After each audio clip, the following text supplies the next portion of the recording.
ಒಂದು ಡಿಫ್ರೆಂಟ್ ಅನ್ನೋ ಥರನೂ ಸಿಂಬಲ್ಲು. ಯಾಕಂದರೆ ಒಂದು ಯೂನಿಕ್ ಕಾನ್ಸೆಪ್ಟಲ್ಲಿ ಮಾಡಿರುವಂಥ ನಿರ್ದೇಶಕರು. ಸಿನ್ಸ್ ಈ ಸಿನಿಮಾದ ಬಿಗಿನಿಂಗು ಅಂದರೆ ಅವ್ರು ಏನು ಓಮ್ ಅಂತ ಬರೆದುಬಿಟ್ಟು ಚೇಂಬರ್ಗೆ ಫಾರಮ್ ಕೊಟ್ಟು ರಿಜಿಸ್ಟರ್ ಮಾಡಿರ್ತಾರಲ್ಲ, ಸಿನ್ಸ್ ಅಲ್ಲಿಂದ ಇಲ್ಲಿವರೆಗೂ ಇದ್ದೀನಿ, ಮುಂದೆನೂ ಇರ್ತೀನಿ ಅವ್ರು ಇಟ್ಕೊಂಡ್ರೆ, ಇಲ್ಲಾಂದರೆ ಏನು ಮಾಡೋಕ್ಕಾಗಲ್ಲ. ಅದರ ಒಂದು ಬ್ಯೂಟಿಫುಲ್ ಟೀಮು. ಕತೆ ಹೇಳಿದಾಗ ಮಾಮೂಲಿ ಎಲ್ಲರೂ ಹೇಳ್ದಂಗೆ ನಾನು ಸೇಮೇನೆ ಕಾಪಿ ಕ್ಯಾಟು. ಅದು ಬಿಟ್ಟು ನಮ್ಮ ಎಕ್ಸ್ಪೀರಿಯನ್ಸು ಸಿನಿಮಾದಲ್ಲಿ ಭಾಳ ಅದ್ಭುತವಾದ್ದು. ಆಮೇಲೆ ತುಂಬ ಕಂಫರ್ಟ್ ಝೋನ್ ಕೊಟ್ಟಿದ್ರು. ಇದರಲ್ಲಿ ಒಂದು ನೋಡಿರ್ತೀರ ನೀವು ಟ್ರೈಲರಲ್ಲಿ, ಒಂದು ಫಾರೆಸ್ಟ್ ರೇಂಜರ್ ಆಫೀಸರು.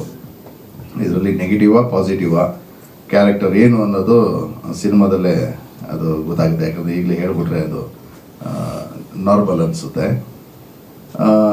ನಮ್ಗೆ ಹೇಗಂದರೆ ಭಾಳ ಚೆನ್ನಾಗೆ ಅಂದರೆ ಒಂದು ಸರ್ 6:30ಗೆ ರೆಡಿ ಇದ್ಬಿಡಿ ಅನ್ನೋರು.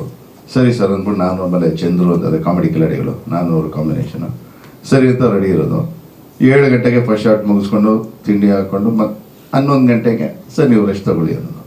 ಇಷ್ಟೇ ನಾನು ಸೀನು ರೆಸ್ಟ್ ತಗೊಳ್ಳಿ ಅಂದರೆ ಅವರು ಯಾವ ರೀತಿ ಕಂಫರ್ಟ್ ಮಾಡ್ತಿದ್ರು ಆರ್ಟಿಸ್ಟ್ಗಳಿಗೆ ಅಂದರೆ ತುಂಬಾ ಸ್ಟ್ರೈನ್ ಆಗಬಾರ್ದು. ಯಾಕಂದರೆ ನಾವು ಕಾಡಲ್ಲಿ ಮಾಡ್ತಾ ಇದ್ದಿದ್ದು, ಅದು ಓಡಾಟಗಳು ಅವು ಇವು ಇರುತ್ತವೆ.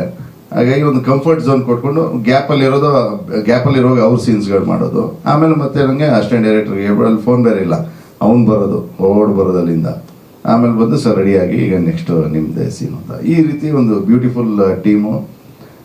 ಇವರು ನನಗೆ ಭಾಳ ಇಷ್ಟ ಆಗಿದ್ದು ಅಂದರೆ ಅವರ ಟೆಕ್ನಿಕಲ್ ಟೀಮು. DOP ಭರತ್ ಅವರು, ಆಮೇಲೆ ನಮ್ಮ ಸ್ಟೀವನು ಸೆಟ್ಟಲ್ಲೇ ಇರೋರು, ಸ್ಟೀವನು ಕೂಡ ಅವರಲ್ಲಲ್ಲಿ ಹಿಂಗೆ ಮೈಕ್ ಇಟ್ಕೊಂಡು ರೆಕಾರ್ಡ್ ಮಾಡೋದು. ನಾವು ಏನು ಮಾಡ್ತಾ ಇದ್ದೀರಾ ಜಿ ಅಂದರೆ, ಇಲ್ಲ ಜಿ ಅದು ಲೈವ್ ಸೌಂಡ್ ವೇಣು ಅಂದ ಇದ್ರದ್ದು ಕುಯ್ದು ಇದೆಲ್ಲ ಲೈವ್ ಸೌಂಡ್ ವೇಣು ಅದನ್ನೆಲ್ಲ ರೆಕಾರ್ಡ್ ಮಾಡೋರು. ಅಂದರೆ ಬ್ಯಾಕ್ಗ್ರೌಂಡ್ ಸ್ಕೋರ್ಗೆ ಹಾಕೋಕ್ಕೆ ಒಂದು ಫೀಲ್ ಇರುತ್ತೆ ಅಂದ್ಬಿಟ್ಟು. ನೀವು ನೋಡಿದ್ರೆ ಗೊತ್ತಾಗುತ್ತೆ, ದಿ ಬ್ಯಾಂಗ್ ಇದೆ ಬ್ಯಾಕ್ಗ್ರೌಂಡ್ ಸ್ಕೋರಲ್ಲಂತೂ. ಆಮೇಲೆ ವಿಜುವಲ್ ಟ್ರೀಟು ಹಾಗೇನೆ. ಯಾಕಂದರೆ ನಿಮಗೆ ವಿಜುವಲ್ ಆ ರೀತಿ ಬಂದರೆ ಅದಕ್ಕೆ ಸಾಥ್ ಕೊಟ್ಕೊಂಡು ಮ್ಯೂಸಿಕ್ ಮಾಡೋಕ್ಕೆ ಸಾಧ್ಯ. ಇದೆಲ್ಲದಕ್ಕೂ ಪೂರ್ವವಾಗಿ ಡೈರೆಕ್ಟರ್ ಅವರ ಇಮ್ಯಾಜಿನೇಷನು.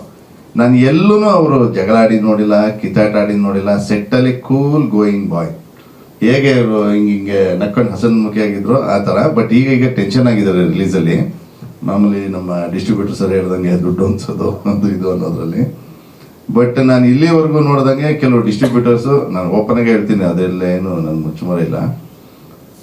ಡಿಸ್ಟ್ರಿಬ್ಯೂಷನ್ ಅಂದ ತಕ್ಷಣ ಬರೀ ಓಕೆ ಬನ್ನಿ, ಇಷ್ಟು ಥಿಯೇಟರ್ಸ ಇಷ್ಟು ಕಟ್ಟಿ ಥಿಯೇಟರ್ ಬಾಡಿಗೆ ಕಟ್ಟಿ ಇಷ್ಟು ಕಟ್ಟಿ ಅಷ್ಟೇ ಅವ್ರ ಬಿಸ್ನೆಸ್ ಏನಿದೆ ಅದು.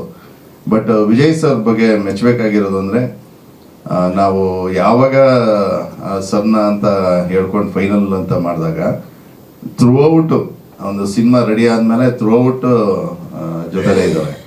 ಆದರೆ ಸಪೋರ್ಟಿಂಗಲ್ಲಿ ಯಾವ ರೀತಿ ಈ ರೀತಿ ಮಾಡಿ, ಆಮೇಲೆ ಪ್ರಮೋಷನ್ ಆ್ಯಕ್ಟಿವಿಟೀಸಲ್ಲಿ ಪಾಪ ಹೇಳ್ದಂಗೆ ಅವ್ರದ್ದು ಫೈನಾನ್ಷಿಯಲಿ ಸಮಸ್ಯೆಯಲ್ಲಿ ಇದ್ದಾರೆ, ಗೊತ್ತು ರಿಲೀಸು ಟೈಮಲ್ಲೇ ಯಾವ ರೀತಿ ಅಂತ. ಬಟ್ ಇದರಲ್ಲೂ ಕೂಡ ನೀವು ಮೀಡಿಯಾ ಪೀಪಲ್ ಬಂದು ಒಂದು ಸಪೋರ್ಟ್ ಮಾಡ್ತಿರೋದು. ಯಾಕಂದರೆ ಇಂಥ ಒಳ್ಳೆ ಸಿನಿಮಾಗಳು ಬರಬೇಕು. ಸಮಸ್ಯೆ ಏನಂದರೆ ಕೆಲವರು ದುಡ್ಡು ಇರುತ್ತೆ, ಎಲ್ಲ ಇರುತ್ತೆ, ಪ್ರಾಡಕ್ಟ್ ಅಷ್ಟು ಮಜಾ ಇರಲ್ಲ. ಸುಮ್ಮನೆ ಅದಕ್ಕೆ ಸುರಿದು ವೇಸ್ಟು. ಬಟ್ ಇವರಲ್ಲಿ ಪ್ರಾಡಕ್ಟ್ ಇದೆ, ಬಟ್ ರೀಚ್ ಮಾಡೋದಕ್ಕೆ ಸ್ವಲ್ಪ ಕಷ್ಟ ಆಗ್ತಿದೆ. ಹಾಗಾಗಿ ಒಂದು ಕೇಳ್ಕೊಳ್ಳೋದಷ್ಟೇ, ಮೀಡಿಯಾ ಪೀಪಲ್ಸಿಂದ ಎಲ್ಲರೂ ನಮ್ಮ ಸ್ನೇಹಿತರೆ, ಭಾಳ ವರ್ಷಗಳಿಂದ ನಾವು ಜರ್ನಿ ಮಾಡಿದ್ವಿ ನಿಮ್ಮ ಜೊತೆ. ಈ ಒಂದು ಚಿತ್ರಕ್ಕೆ ನಿಮ್ಮೆಲ್ಲರ ಸಪೋರ್ಟ್ ಇರಲಿ ಅಂತ ನಾನು ಕೇಳ್ಕೊತೀನಿ. ಜೈ ಹಿಂದ್, ಜೈ ಕರ್ನಾಟಕ. Thank you sir.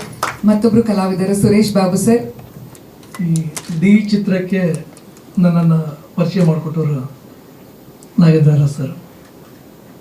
ಅವರೇ ಕರೆದು, ನೀವು ಬರ್ತಿದ್ರಿ ಸರ್, ನಾವು ಮರೆಯಲ್ಲ ಸರ್, ಅವರೇ ಕರೆದು ಒಂದು ಸಣ್ಣ ಪಾತ್ರ ಇದೆ ಜಿ, ಬಂದ್ ಮಾಡಿ ಅಂತೇಳಿ ಕೊಟ್ಟರು.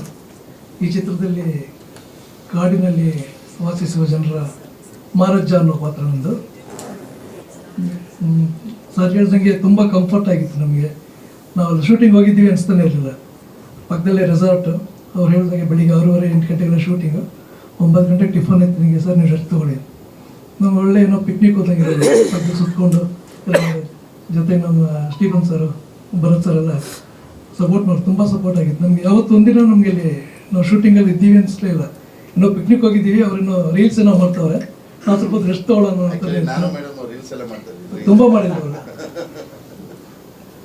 ತುಂಬ ಎಕ್ಸ್ಪೀರಿಯನ್ಸ್. ಇನ್ನೊಂದು ಒಂದು ಮರೀಲಾದ ಎಕ್ಸ್ಪೀರಿಯನ್ಸ್ ಅಂದರೆ ಕಾಡಿನ ಮಧ್ಯದಲ್ಲಿ ಮಾಡಿದ್ದು ಲೀಚ್ ಜಿಗಣೆಗಳು. ಎಷ್ಟೊಂದು ಜಿಗಣೆ ಬಂದಿತ್ತು ಅಂದರೆ ಸುಮಾರು 5 ಲೀಟರ್ದು 2 ಕ್ಯಾನ್ ಸೀಮೆಣ್ಣೆ ಎಲ್ಲ ನಾವು ತಂದಿದ್ದು, ಡೀಸೆಲ್ಲು ಅದೆಲ್ಲ ತಂದು ಕಾಲಿಗೆಲ್ಲ ನಾವು ಬ್ರಷ್ ಮಾಡಿಕೊಂಡು ಮಾಡಿ. ಕೊನೆಗೆ ಇನ್ನೊಂದು ಮರೀದೇ ಇರೋ ಘಟನೆ ಏನಂದರೆ ನಮ್ಮ ಹೀರೋ ಸರ್ ಅವ್ರ ಕಾಲಲ್ಲಿ ಬಿಚ್ಚಿದಾಗ ಕಮ್ಮಿ ಅಂದ್ರೂ 50ರಿಂದ 60 ಜಿಗಣೆಗಳು ಅವ್ರ ಕಾಲಲ್ಲಿ ಇತ್ತು. ಅದನ್ನ ತೆಗೆದ ಕೂತ್ಕೊಂಡ್ರೆ ಟೈಮ್ ಆಗುತ್ತೆ ಅಂತೇಳಿ ಪಾಪ ಶೂ ಬಿಚ್ಚದೆ ಇರಲಿ ಬಿಡಿ ಶೂಟಿಂಗ್ ಮುಗಿಲ್ಲ ಆಮೇಲೆ ತೆಗೋಣ ಅಂತ ರಾತ್ರಿ ಎಲ್ಲ ಬಿಚ್ಚಿ ಕಾಲೆಲ್ಲ ಅಷ್ಟು ದಪ್ಪ ಹೊತ್ತು ಮಾಡಿತ್ತು. ಅಷ್ಟೊಂದು ಕಷ್ಟಪಟ್ಟು ಮಾಡಿರೋ ಸಿನಿಮಾ ಇದು. ದಯವಿಟ್ಟು ಮಾಧ್ಯಮ ಮಿತ್ರರು ರಕ್ತ ಕೊಟ್ಟು ಮಾಡಿರೋ ಸಿನಿಮಾನೇ ಇದು. ತಾವೆಲ್ಲರೂ ಈ ಚಿತ್ರವನ್ನು ಜನರಿಗೆ ರೀಚ್ ಆಗೋ ಥರ ನಿಮ್ಮ ಮೂಲಕನೇ ಸೇರಬೇಕಷ್ಟೇ. ಎಲ್ಲರೂ ಈ ಚಿತ್ರವನ್ನು ಹರಿಸಿ ಹಾರೈಸಿ. ಎಲ್ರಿಗೂ ನಮಸ್ಕಾರ. Thank you. Thank you sir. ಸಿನಿಮಾದ ನಾಯಕ ನಟಿ ಆಕ್ಚುಲಿ Yes, sir. ಡೀಸೆಲ್ ಎಲ್ಲ ಹಚ್ಕೊಂಡಿದ್ರಪ್ಪ, ಹಚ್ಕೊಂಡಿದ್ದಾಗ ಅವ್ರು ಸ್ಮೋಕ್ ಮಾಡ್ತಿರ್ಲಿಲ್ಲ. ಯಾಕಂದ್ರೆ ಅಪ್ಪಿ ತಪ್ಪಿ ಸರ್ ನಿಮಗೆ ನೆನಪಿಲ್ವಾ ನೀವೇ ಅಂತ ರೆಫರ್ ಮಾಡಿದ್ದು ಮೂವಿಗೆ? ನಾಯಕ ನಟಿ ದ ವೆರಿ ಬ್ಯೂಟಿಫುಲ್. ಸ್ವಾದಿಷ್ಟತೆಯ ಸ್ವಾದ, ತಾಜಾತನದ ಆಹ್ಲಾದ, ಉತ್ತಮ ಆರೋಗ್ಯ ಮತ್ತು ಹೆಚ್ಚಿನ ರೋಗ ನಿರೋಧಕ ಶಕ್ತಿಯ ವೃದ್ಧಿಗೆ ಈಗ ನಿಮಗೆ ಸಿಗುತ್ತಿದೆ ಉತ್ತಮ ಗುಣಮಟ್ಟದ ಪೌಷ್ಟಿಕಾಂಶ Shri Vaidik millet health mix. ಇದು ಸಿರಿಧಾನ್ಯಗಳ ಸಂಪತ್ತು.